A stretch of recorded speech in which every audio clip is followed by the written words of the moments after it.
जी नमस्कार, स्वागत है आप सभी का फिजिक्स पाठशाला के इस यूट्यूब चैनल पर। मैं रवि रंजन और आज के इस वीडियो लेक्चर में हम लोग बात करने वाले हैं सबसे पहले तो क्यूरी का चुंबकन नियम। लेकिन चुंबकन नियम हम क्यों पढ़ेंगे इस पर थोड़ा विशेष हम बात कर ले पहले।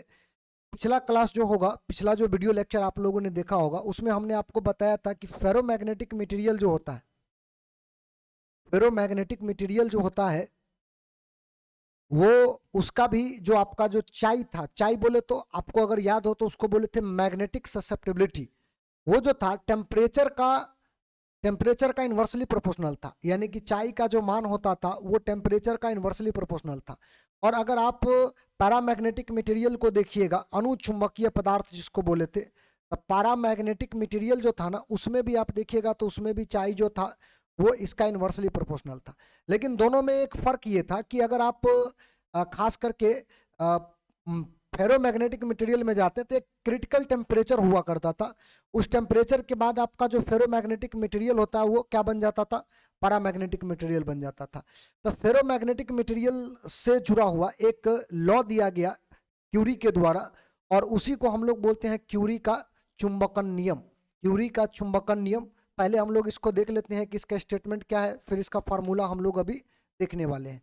देखो, इसका कहना यह है, इस नियम के अनुसार पदार्थों का चुंबकन बाह्य चुंबकीय क्षेत्र के समानुपाती होगा और परम ताप के वितकर्मानुपाती होगा।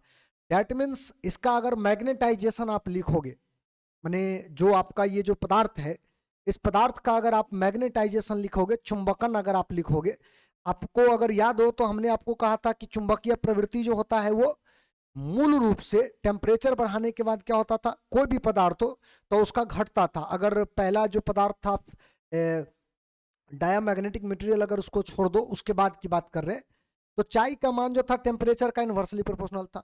और आपको अगर याद हो तो चाई जो होता था वो magnetization divide by H, magnetic intensity, इन दोनों का रेशियो आया करता था।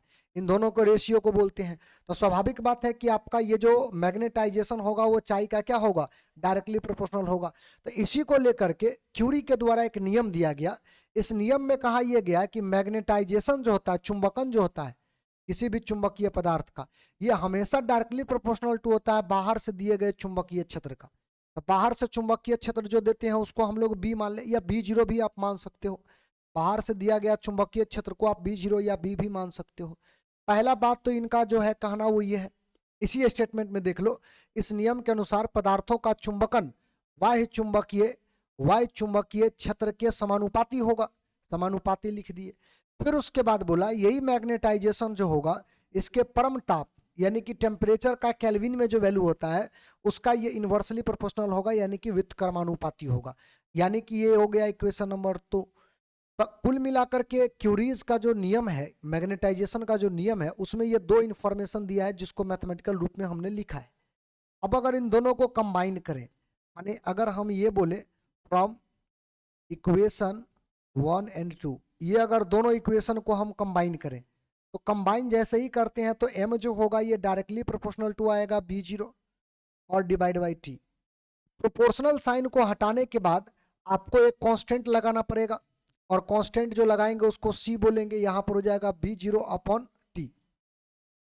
तो इसका अर्थ ये हुआ कि तापमान बढ़ाने के बाद चुंबकन का जो प्रवृत्ति होता है वो क्या होगा, घटेगा। और मैग्नेटिक फील्ड अगर बाहर से बढ़ाइएगा तो चुंबकन का प्रवृत्ति जो होता है वो क्या होगा, बढ़ेगा। वेयर सी जो होता है ये कांस्टेंट होता है, और ये अलग अलग मटेरियल के लिए अलग अलग इसका वैल्यू होता है। इसको हम लोग बोलते हैं क्यूरीज कांस्टेंट। इसको हम लोग क्या बोलेंगे, क्यूरी का नियतांक। क्यूरी का नियतांक ये कांस्टेंट वैल्यू होता है। तो स्वाभाविक बात है ये जो कांस्टेंट आया है ये प्रोपोर्शनल कांस्टेंट है। प्रोपोर्शनल कांस्टेंट हम लोगों ने वहां पर लिखा है। तो एक हमारे पास फार्मूला आया, और ये जो फार्मूला आया ये क्यूरी के चुंबकन नियम से आया है। और थोड़ा सा तो बैकग्राउंड हम लोग पहले से ये इसका देख चुके हैं, क्योंकि पिछले क्लास में जब बात हम कर रहे थे तो उस समय टेम्परेचर को लेकर के चुंबकन का कुछ बातें हमने आपको बताया था, और उसी आधार पर ये नियम दिया गया है, और वही नियम को हम लोगों ने यहाँ पर मैथमेटिकल फॉर्म में लिखा है। एक तो आपका ये टॉपिक है जो आपको विशेष तौर पे ध्यान रखना है, ये 2 नंबर में पूछता है। उसमें कहता है क्यूरी का मैग्नेटाइजेशन का नियम लिखिए, और इसके लिए आपको 2 नंबर देता है। तो तो आप ये पूरा पॉइंट जो है एकदम बढ़िया से तैयार करके आप वहां पर लिख कर आ सकते हैं, और लिखेंगे तो 2 नंबर आपको मिल जाएगा। ठीक है, तो इसका आप स्क्रीनशॉट लो, एक जो ये बात रहा इसका आप स्क्रीनशॉट पहले लो। अच्छा, अब हम आते हैं चुंबकन और विचुंबकन जैसा एक घटना पे, आपको समझाते हैं कि ये है क्या, उसके बाद फिर हम आगे बढ़ेंगे। देखिए, मान लीजिए आपके पास कोई एक पदार्थ है, कोई भी पदार्थ आप ले लो, और उस पदार्थ का जो मैग्नेटिक इंटेंसिटी होगा, मैग्नेटिक इंटेंसिटी अगर आपको याद हो तो ये भी चुंबकन का ही एक प्रवृत्ति था, एक प्रक्रिया था। यानी कि किसी पदार्थ को अगर आप चुंबकन करवाते हैं, यानी बाहर से जब चुंबकीय क्षेत्र देकर के चुंबकन करवाते हैं, तो उस पदार्थ के अंदर का कुछ चुंबकीय क्षेत्र होता है, कुछ ना कुछ चुंबकीय क्षेत्र आपको देखने को मिलता है। तो जैसे अगर मान लीजिए कोई पदार्थ है और उस पदार्थ का हमको क्या करना है, चुंबकीय क्षेत्र अंदर बढ़ाना है, तो उसको चुंबकित करना पड़ेगा, मैग्नेटाइज करना पड़ेगा। एच याद कीजिए, इसको हम लोग मैग्नेटिक इंटेंसिटी बोले थे। तो मैग्नेटिक इंटेंसिटी जैसे जैसे बढ़ाया जाता है ना, वैसे वैसे उसके अंदर का चुंबकीय क्षेत्र जो होता है वो बढ़ते जाता है।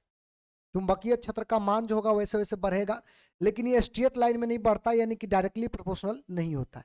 और एक समय के बाद ये सैचुरेट हो जाता है। अब ये आप H का मान जितना मर्जी उतना बढ़ा लो, उस पदार्थ का चुंबकीय क्षेत्र अंदर में जो है वो बढ़ने वाला नहीं है। एक्चुअली होता क्या है कि जैसे अगर मान लीजिए हमारे पास एक पदार्थ है, ठीक है, एक मान लो ये पदार्थ है, इसमें आपको याद होगा तो इलेक्ट्रॉन की वजह से इसमें जो है बहुत सारा मैग्नेटिक मोमेंट होता है, ये बात हम लोगों ने पहले पढ़ा था। तो जब आप बाहर से इसको चुंबकीय क्षेत्र देंगे और इसको चुंबकीय क्षेत्र तीव्रता देकर के इसको चुंबकीय क्षेत्र यानी इसके अंदर का जो है उसको अरेंज करेंगे, तो इस सब का सब अरेंज हो जाएगा। अगर आप H का मान बढ़ाइएगा तो ज्यादा तेजी में अरेंज होगा, यानी कि अंदर का चुंबकीय क्षेत्र जो है बढ़ेगा, सबका सब अरेंज हो जाएगा। लेकिन एक समय ऐसा आएगा कि सबका सब जब अरेंज हो जाएगा तो जो चुंबकीय क्षेत्र आपको मिलेगा वो चुंबकीय क्षेत्र का मान मैक्सिमम हो गया। अब इसके बाद आप जितना ज्यादा इसको अरेंज करना चाहें, आप अरेंज तो पहले कर चुके हैं, अब आपके पास अरेंज करने के लिए कुछ बचा ही नहीं है। इसीलिए H का मान बढ़ा भी दीजिएगा फिर भी इस पदार्थ का चुंबकीय क्षेत्र बढ़ने वाला नहीं है। इसीलिए जब जब शुरुआती करते हैं कि 0 से अगर आपने चुंबकीय क्षेत्र बढ़ाया, चुंबकीय तीव्रता बढ़ाया, तो चुंबकीय क्षेत्र का मान बढ़ेगा। लेकिन जैसे जैसे आप आगे बढ़ते जाएंगे, एक समय के बाद आपका ये चुंबकीय क्षेत्र कांस्टेंट हो जाएगा, यानी सैचुरेट हो जाएगा। इसके बाद ये बढ़ने वाला है नहीं। ठीक है, तो हम मान लेते हैं यहां से O से शुरू किए और B पर ला दिए, इसको A मान लेते हैं, ये जो है इसको A मान लेते हैं। ठीक है, अब अगला पॉइंट ये है कि अगर हम ऐसा करते हैं कि H का मान अब घटा करके देखते हैं, H का मान घटाएंगे, तो जब H का मान घटाया जाता है ना, तो पता चला कि इसका जो ग्राफ है यानी चुंबकीय क्षेत्र जो है वो भी घटेगा, चुंबकीय क्षेत्र का मान घटेगा, कम होगा। लेकिन एक बात आप याद रखिएगा, चुंबक, हालांकि ये ग्राफ जो है थोड़ा सा ऐसा बना हुआ है, लग रहा है कि मैंने ऊपर में भाग गया है, ये नीचे थोड़ा सा हो जाएगा। ठीक है, अगर आप गौर करोगे तो इसका मान जो होता है ऐसे करके ये घटेगा, लेकिन इसी रास्ता पर ये वापस नहीं आएगा जिस रास्ता पर चला था। मतलब एक बार हम इसको चुंबकित किए, अब इसको बी चुंबकित करते हैं, वापस जो है इसको डीमैग्नेटाइज करते हैं, बी चुंबकित करते हैं, यानी चुंबकीय गुण उसको हटाने का प्रयास करते हैं। तो हम इस H का मान क्या करेंगे, घटाएंगे। H का मान जैसे जैसे घटाते हैं इसके अंदर का चुंबकीय क्षेत्र जो होता है वो कम होता है। लेकिन H का मान जब 0 हो जाए ना, उसके बावजूद भी B का मान आपको कुछ ना कुछ शेष बचा हुआ उस पदार्थ में दिखेगा। जो पदार्थ हम लिए हैं उस पदार्थ में चुंबकीय क्षेत्र का मान संपूर्ण रूप से 0 नहीं होगा। अगर आपने H का मान 0 कर भी दिया तो भी, यानी कि O से लेकर के, इसका नाम अगर आप मान लो कुछ रख दो, B तो इसको मान चुके हैं, इसको P मान लो। ठीक है, तो O से लेकर के P तक, O से P तक आपको B का मान कुछ मिलेगा। B का मान कहने का मतलब ये होता है कि मैग्नेटिक फील्ड का मान आपको कुछ ना कुछ मिलेगा। ठीक है, इसके नीचे R लगा देते हैं और इसको बोलते हैं रिटेंटिविटी। रिटेंटिविटी का मतलब होता है धारणशीलता, मतलब कुछ न कुछ चुंबकीय क्षेत्र शेष रह जाएगा। कब, जब H का मान 0 दिया जाए, यानी कि H का मान जब आप 0 देते हो उसके बावजूद भी इसमें कुछ न कुछ चुंबकीय क्षेत्र का मान जब बच जाता है, तो उस बचे हुए चुंबकीय क्षेत्र के मान को हम लोग बोलते हैं धारणशीलता या रिटेंटिविटी। मैग्नेटिक फील्ड का वैल्यू जो रेस्ट बच गया ना ओ से लेकर के पी तक, यानी कि आपने इसको कम किया, जीरो करने का प्रयास किया, लेकिन आपका एच तो जीरो हो गया, एच जो है वो तो जीरो हो गया, लेकिन आपका जो बी का मान है वो जीरो नहीं हुआ, इसीलिए इस चुंबकीय क्षेत्र के मान को हम लोग बोलते हैं रिटेंटिविटी। अब क्या करते हैं कि एच का मान जो है और घटाते हैं, इस एच का मान को जो है अब निगेटिव में घटाते हैं, उल्टा घटाते हैं ऐसे। तो जब आप एच का मान उल्टा घटाइएगा तो कोई ना कोई एक एच का मान एक आपको निगेटिव में देखने को मिलेगा, कोई ना कोई एक एच का मान दिखेगा जहां पर बी का मान क्या हो जाएगा, जीरो। यानी कि आप इसका नाम पी रखे हैं तो इसका नाम क्यू रख दो, इसका नाम पी रखे तो इसका नाम जो है वो आप क्यू रख दो, ठीक है। तो क्यू से लेकर के पी तक का मान जो होगा वो एच होगा, और ये जो एच होता है इसको सी नाम देते हैं नीचे कोएर्सिविटी के लिए। लेकिन ऐसा परिस्थिति में बी का मान जो आएगा वो जीरो आएगा। कोएर्सिविटी का मतलब होता है निग्राहिता, ठीक है। निग्राहिता का मतलब मैग्नेटिक इंटेंसिटी, चुंबकीय तीव्रता का वो मान जो शेष बचे हुए चुंबकीय क्षेत्र के मान को बर्बाद कर देता है, समाप्त कर देता है, उसी को बोलते हैं निग्राहिता। यानी कि एच का वो मान, वो निगेटिव मान, एच का वो निगेटिव मान जिसके ऊपर बी का मान जीरो हो जाता है, हम एच के इसी मान को कहते हैं निग्राहिता, कोएर्सिविटी इसका नाम होता है, ठीक है। अब इसका जो वैल्यू है और अगर आप घटाइएगा, अगर मान लीजिए एच का मान जो होता है और अगर आप इस माने निगेटिव में ही अगर आप इसको आगे ले जाइएगा तो आपका बी का मान जो है निगेटिव में बढ़ने लगेगा और एक समय के बाद फिर सैचुरेट हो जाएगा, और फिर जब हम इसको वापस ऊपर की ओर ले जाएंगे तो आपका ये वही रास्ता पर नहीं चल के दूसरा रास्ता पे चलेगा, फिर अगर लाइएगा तो फिर ये किसी और रास्ता पे चलेगा, लेकिन उसका जो डायग्राम है कुछ इसी प्रकार से बनेगा। तो इसी प्रक्रिया को, यानी कि द प्रोसेस, ये जो लिखा हुआ है इसमें थोड़ा स्पेलिंग को सही कर लेना, the process of variation of magnetic field in any ferromagnetic material due to magnetization and demagnetization is known as magnetic hysteresis. माने एक ऐसी प्रक्रिया जिसमें किसी लौह चुंबकीय पदार्थ में चुंबकीय क्षेत्र का परिवर्तन होता है ना, और चुंबकीय क्षेत्र का परिवर्तन जो होता है वो चुंबकन या विचुंबकन के कारण होता है, यानी चुंबकन करवाते हैं एक बार और एक बार विचुंबकन करवाते हैं, उसकी वजह से जब इसके अंदर का मैग्नेटिक फील्ड चेंज होता है तो ऐसी प्रक्रिया को हम लोग बोलते हैं चुंबकीय शैथिल्य।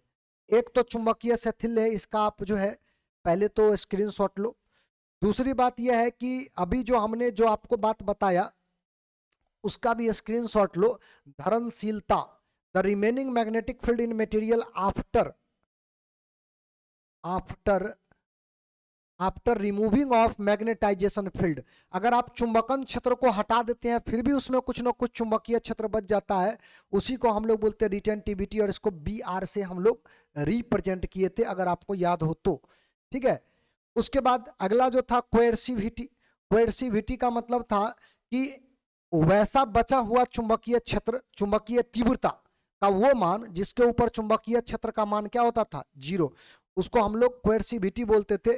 The amount of magnetization field और magnetic intensity to destroy the remaining magnetic field, शेष बचे हुए चुंबकीय क्षेत्र को बर्बाद करने के लिए जो बाहर से चुंबकीय तीव्रता देना पड़ता है उसी को हम लोग बोलते हैं कोएर्सिविटी, ठीक है। और अगला एक पॉइंट आप याद रखिएगा, इस प्रक्रिया में यानी कि मैग्नेटाइजेशन और डीमैग्नेटाइजेशन की प्रक्रिया में जो ऊर्जा का हानि होता है उसी को बोलते हैं हिस्टैरिसीस लॉस, इसी को हिंदी में लोग बोलते हैं शैथिल्य हानि, इसी को हम लोग हिंदी में बोलते हैं शैथिल्य हानि। और याद रखिएगा वो जो लूप आप देखे थे उस लूप का एरिया जितना बड़ा होगा उतना ज्यादा शैथिल्य हानि होगा, अगर एरिया बड़ा होगा तो ज्यादा शैथिल्य हानि होगा, एरिया कम होगा तो कम शैथिल्य हानि होगा। जिसका लूप का एरिया कम उसका शैथिल्य हानि भी कम, और जिसका लूप का एरिया ज्यादा उसका शैथिल्य हानि भी ज्यादा होगा। ये पॉइंट जो है आपको इसमें देखने को मिल जाएगा, इसका आप हिंदी कर लेना खुद से, बहुत सिंपल बात है, आप इसका हिंदी कर सकते हो। इसका भी आप एक स्क्रीनशॉट लो, है ना। तो एक तो ये रहा शैथिल्य की बात रहा, ये आवश्यकता है, ध्यान रखना, आवश्यकता, ठीक है, ये आवश्यकता है। तो एक तो ये रहा, इसका आप स्क्रीनशॉट ले लो। एक लास्ट में छोटा सा टॉपिक होता है उसको बोलते हैं हम लोग अर्थ मैग्नेटिज्म। अर्थ मैग्नेटिज्म का मतलब होता है पृथ्वी के अंदर में भी आप देखिएगा तो उसमें भी चुंबकीय क्षेत्र जैसा कुछ गुण पाया जाता है। तो थोड़ा सा पृथ्वी का जो चुंबकत्व है इसके बारे में हम लोग जानकारी ले लेते हैं, क्योंकि बहुत छोटा सा टॉपिक है, ऑब्जेक्टिव क्वेश्चन इधर से भी कभी कभार आपको देखने को मिल जाएगा, है ना। तो ये अर्थ मैग्नेटिज्म क्या है पहले आप थोड़ा समझ लो। पृथ्वी जो होता है ये भी एक प्रकार के चुंबक की तरह काम करता है। पृथ्वी को अगर आप दो लाइन से अगर क्रॉस करोगे तो एक लाइन जो होता है वो एक्सिस ऑफ रोटेशन होता है, इसको आप ज्योग्राफिकल एक्सिस बोल सकते हैं। ये जो लाइन होता है इस लाइन को आप ज्योग्राफिकल ज्योग्राफिकल एक्सिस बोल सकते हो, भौगोलिक भौगोलिक अक्ष इसको आप बोल सकते हो। और एक अक्ष जो आप इसको बीचों बीच काटते हो इसको इक्वेटर बोलते हैं, भूमध्य रेखा जो बीच से इसको काटता है। इसी से कुछ एंगल पर एक मैग्नेट जैसा कुछ बना हुआ आपको दिख रहा होगा। यानी कि आप अगर गौर कीजिएगा ना, तब पृथ्वी का अपना जो नॉर्थ पोल होगा वो इधर होगा, नॉर्थ पोल, साउथ पोल जो होगा इधर होगा। लेकिन एक्चुअल में इसका जो चुंबक जिसको हम लोग मान के चलते वो चुंबक थोड़ा एंगल पर, जो भौगोलिक अक्ष होता है इससे थोड़ा एंगल पर इधर की ओर होता है। ये आप जो देख रहे हैं ये नॉर्थ जो है वो ज्योग्राफिकल नॉर्थ है, ये जो है ज्योग्राफिकल साउथ है। लेकिन ये जो आप नॉर्थ और साउथ देख रहे हो ये मैग्नेटिक है, और जो लाइन ये आपको दिख रहा है इसको हम लोग मैग्नेटिक एक्सिस बोलते हैं। तो ये माना जाता है कि आपका जो पृथ्वी है वो भौगोलिक अक्ष से माने कुछ अक्ष पर, कुछ एंगल पर आपका एक मैग्नेट की तरह यहाँ पर जो है आपको दिखने को माने प्रभाव देखने को मिलेगा। इसको हम लोग बोलते हैं अर्थ मैग्नेटिज्म या अर्थ मैग्नेट इसको हम लोग बोलते हैं, जो एक्सिस पर माने एक्सिस से कुछ एंगल पर होगा। और ये जो लाइन होता है इस लाइन को हम लोग बोलते हैं मैग्नेटिक एक्सिस, चुंबकीय अक्ष इसको हम लोग बोलते हैं, है ना। और ये जो लाइन होता है सामान्य तौर पे ये जो एक्सिस ऑफ रोटेशन है उसके साथ कुछ एंगल पर होता है। हमने यहाँ पर एक पॉइंट लिख रखा है, earth behaves as a magnetic dipole. ये आपका एक मैग्नेटिक डाइपोल की तरह काम करता है, inclined at a small angle 11.2 degree to the earth axis of rotation. Axis of rotation के साथ जो होता है ये जो होता है 11.2 डिग्री एंगल के ऊपर ये इंक्लाइंड होता है ना। 11.2 डिग्री एंगल के ऊपर में ये क्या होगा, इंक्लाइन होगा, थोड़ा एंगल पर होगा इस प्रकार से, है ना। तो हम करते क्या है कि इसमें से दो मेरिडियन काटते हैं, यामोत्तर। यामोत्तर क्या होता है आप ऐसे समझो, जैसे कि अगर मान लो इसमें से एक किताब टाइप का कुछ निकालो, अगर मान लो एक छोटा सा स्ट्रिप काटते हैं छोटा सा, और उसको काट के इस तरह से बाहर निकालते हैं। जैसे अगर मान लीजिए ये किताब है ना, और किताब का जो है पेज हम इसमें से फाड़ते हैं, तो एक पेज निकालेंगे तो वही एक स्ट्रिप कहलाएगा, ठीक है। सेम टू सेम वैसा ही आपको कहते हैं, इसमें से एक पेज टाइप का निकाले, इसमें से भी एक पेज टाइप का निकाले, तो पेज टाइप का जो कुछ निकलेगा उसी को बोलते हैं हम मेरिडियन।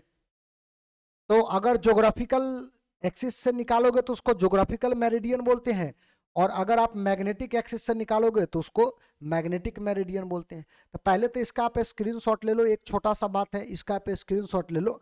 और मूल रूप से जिस मुद्दा पर हमको बात करना है अभी, जिस पर हम चर्चा करना चाह रहे हैं वो आप समझो। पहले देखो, हम जो आपको बताए थे अभी कि अगर एक एक्सिस काटोगे तो ज्योग्राफिकल मेरिडियन कटेगा, और एक काटोगे तो वो आपका जो है मैग्नेटिक मेरिडियन कटेगा। तो वो आपको इस तरह से किताब जैसा देखने को लगेगा, किताब जैसा ये आपको देखने को मिलेगा। तो ज्योग्राफिकल मेरिडियन ये जो वाला लाइन देख रहे हो आप ये, और एक है आपका मैग्नेटिक मेरिडियन, ये जो दूसरा लाइन आप जो देख रहे हो ये लाइन, इन दोनों के बीच में भी कुछ एंगल बन रहा है ना। इन दोनों के बीच में अगर देखोगे तो कुछ ना कुछ आपको एंगल बनता हुआ दिखेगा। और एक अगर आप देखोगे तो ये जो चूंकि पृथ्वी का चुंबक है, पृथ्वी का ये चुंबकीय मेरिडियन है, तो इसके बीचों बीच एक चुंबकीय क्षेत्र होगा, चुंबकीय क्षेत्र होगा। और ये चुंबकीय क्षेत्र जो होता है इसके हॉरिजेंटल लाइन, ये जो सोया हुआ लाइन है इसके साथ भी कुछ एंगल बनाएगा, है ना। तो इसके साथ जो एंगल बनाता है इसको बोलते हैं नमन कोण। ये जो एंगल होता है इसको हम लोग बोलते हैं नमन कोण, या इसी को आप बोलते हैं डीप एंगल। ये जो आप देख रहे हो इसी को हम लोग क्या बोलते हैं, इसी को हम लोग डीप एंगल बोलते हैं, ठीक ना। तो नमन कोण जो होता है एक्चुअल में इसी को आप झुका हुआ कोण, नत कोण भी आप इसको बोल सकते हैं। झुका हुआ कोण है चूंकि, इसीलिए इसका नाम जो होता है वो नमन कोण भी होता है, ठीक है। और एक एंगल जो आप यहां पर देख रहे हो इसको बोलते हैं डिक्लाइनेशन एंगल। हम नाम लिख ही देते हैं यहां पर, इसको बोलते हैं डिक्लाइनेशन ये डिक्लाइनेशन एंगल है, हिंदी में इसको बोलते हैं हम लोग दिक्पात कोण, दिक्पात कोण। और ये जो एंगल होता है इसको बोलते हैं angle of inclination, angle of inclination, inclination. Hindi में इसको बोलते हैं नमन कोण या नत कोण, नमन कोण, या इसी को आप नत कोण भी कह सकते हैं। ठीक है, तो चुंबकीय क्षेत्र, पृथ्वी का जो चुंबकीय क्षेत्र होता है वो, और इसका जो हॉरिजेंटल लाइन है इसके बीच का जो कोण होता है उसको क्या बोलेंगे, एंगल ऑफ इंक्लाइनेशन। और ज्योग्राफिकल मेरिडियन, भौगोलिक यामोत्तर, और मैग्नेटिक मेरिडियन, चुंबकीय यामोत्तर के बीच का जो कोण होता है उसको क्या बोलते हैं, दिक्पात कोण। तो अर्थ मैग्नेटिज्म को व्याख्या करने के लिए ये दो एंगल जो होता है उसका जानकारी होना जरूरी है। हालांकि हम लोगों को इतना ही केवल जानकारी रखना है, इसका जो डेफिनेशन वगैरह जो होता है इसको हमको जानकारी रखना है। उसके बाद अब जरा देखिए, ये जो चुंबकीय क्षेत्र देख रहे हो इसका दो घटक आप निकाल सकते हो, एक जो होगा इस लाइन पर आ जाएगा, एक जो होगा इस लाइन पर आ जाएगा। तो जो इस लाइन पर आता है इसको बोलते हैं हॉरिजेंटल घटक, माने जो क्षैतिज घटक होता है, हॉरिजेंटल घटक जो होता है वो इस लाइन के ऊपर में आएगा, और वर्टिकल जो है वो इस लाइन पर आएगा, वर्टिकल इस लाइन पर आएगा। और वही हॉरिजेंटल और वर्टिकल निकालना होता है हम लोगों को, उसका फार्मूला कभी कभार पूछ देता है। ये बहुत सिंपल सा बात है और आखिरी टॉपिक है, और बड़ा सिंपल सा टॉपिक है, इजी वे में आप इसको जो है समझ सकते हो। तो इसका अगर आपने एक घटक इधर निकाला तो इसको हम लोग बोलेंगे हॉरिजेंटल कंपोनेंट, और हॉरिजेंटल कंपोनेंट अगर आपने निकाला तो इसमें आप क्या लिखोगे, B cos delta. Cos delta इसलिए क्योंकि जो थीटा के साथ जो एंगल, थीटा के साथ वाला जो घटक होता है उसमें कॉस लगाते हैं, तो हॉरिजेंटल कंपोनेंट आपका ये बन जाएगा। अच्छा, वर्टिकल कंपोनेंट अगर आपको निकालना हो तो वर्टिकल कंपोनेंट कैसे आप निकालोगे, इसका वर्टिकल अगर कंपोनेंट निकालना हो तो ये वाला कंपोनेंट निकालोगे, तो यहाँ पर क्या होगा, बी साइन डेल्टा, ऐसे करके हम लोग निकाल सकते। तो स्वाभाविक बात है कि टेन डेल्टा अगर हमको निकालना होगा तो टेन डेल्टा बराबर हो जाएगा V B upon V H, माने वर्टिकल कंपोनेंट और हॉरिजेंटल कंपोनेंट को डिवाइड कर दो तो ये दोनों मिल करके क्या बना लेगा, ये टेन डेल्टा बना लेगा। माने इसको और इसको डिवाइड कर दो तो आपका ये बन जाएगा। तो कई बार ये फॉर्मूला जो आपके सामने अभी हम लिखे हैं, इस फॉर्मूला पर आधारित बहुत सारा क्वेश्चन जो है ऑब्जेक्टिव में देखने को आपको मिल जाता है। तो बड़ा सिंपल सा बात है, इसको अगर आप तैयार रखो तो अपना काम हो जाएगा इसी फंडा से, और यही इसका आखिरी बात है जो आपको याद रखना है। इसके बाद इस चैप्टर में आपका कुछ भी शेष नहीं बचता है। न्यूमेरिकल की बात रहा तो इसका न्यूमेरिकल बहुत छोटा छोटा न्यूमेरिकल होता है, आसानी से आप इसको बना सकते हैं, आप बनाइए, ठीक है। और अगला जो चैप्टर है उसका भी वीडियो लेक्चर जो है आपको देखने को अब माने ये जो है वो मिल जाएगा। पहले थ्योरेटिकल पार्ट जितना भी है इसका पहला जो बुक है उसको हम कंप्लीट करके इसको ख़त्म कर लेते हैं, ठीक है। तो ये जो टॉपिक है इसका आप स्क्रीनशॉट ले लो, पहले तो ये वाला पेज का स्क्रीनशॉट ले लो अर्थ मैग्नेटिज्म में, और उसके बाद इसका जो डेफिनेशन जो अभी हम बोल रहे थे उस डेफिनेशन का भी आप स्क्रीनशॉट ले लो, ठीक ना। ये जो डेफिनेशन हमने कहा था अभी कि आपका जो एंगल ऑफ डिक्लाइनेशन होता है, इंक्लाइनेशन एंगल जो होता है, दिक्पात कोण जो होगा, दिक्पात कोण, फिर डीप एंगल या नमन कोण, नति कोण, तो ये उसका डेफिनेशन है। ये डेफिनेशन आप जो है निश्चित तौर पे आप याद रखिए, ठीक है।